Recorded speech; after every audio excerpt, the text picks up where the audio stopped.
Hey everybody, Fragger here from Achievement Hunter, here to bring the next episode of Retroactive, where I'm going to be talking about one of my favorites, Robocop versus the Terminator. Oh yeah.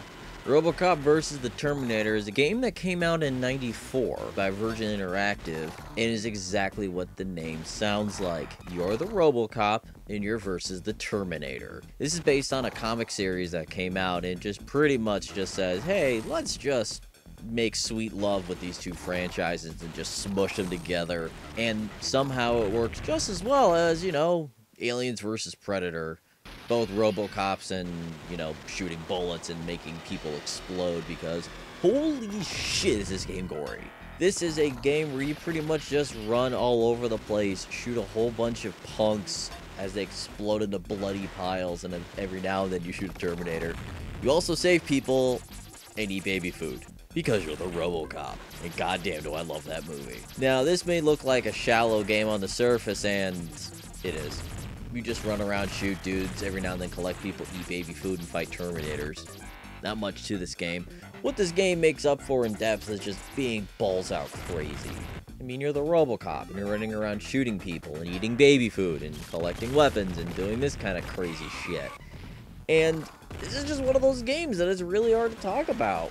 Why? Just look at this! This game is kind of awesome! This game is so awesome that when I first heard about it, and I no joke heard about it just by reading up games that came out for the Genesis, I ran out and bought a card of this. And this was like 2 years ago. The name alone sold me on this game. That's all that it needed to do. And it's that awesome. A little interesting bit of information on this game is that the SNES version is actually very different from the Genesis version. In fact, they tell two completely different stories.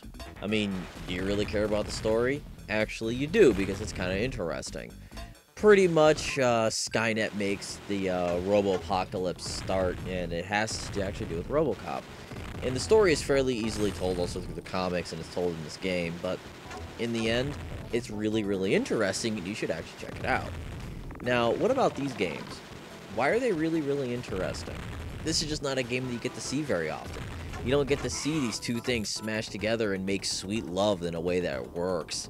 I mean, when's the last time we saw an awesome game like this happen? It's been a very, very long time.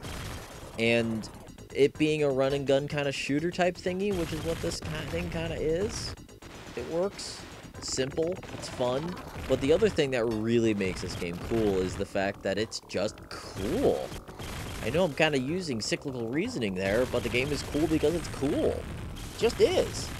You're the Robocop. That's awesome. Now, what should we do with this game? I mean, look at this. Just look at this. What do you do with this game? I'll see it again? Sure. This is by Virgin. Virgin kind of is in a weird place. I mean, that's why Earthworm Jim is kind of in that nebulous state that it's always in. Would I like to see this game given a fresh coat of paint and re-released? Sure, that'd be cool. Is it gonna happen? Probably not. Are we gonna see it in a place like the Virtual Console? Maybe. Hasn't appeared yet. It's just kind of one of those games that people don't know about. Hoping to kind of cure that today. Hope you guys learn about this. Hope you guys go out and play this game. It's cracked out and awesome. And would I like to see a remake of this? Sure. But we're not gonna get it. That's the sad way that things happen these days. Let's see more cracked out awesome games. A game that's just balls out insane is always incredibly fun to play. And that's the kind of things that we need these days. See you guys next week.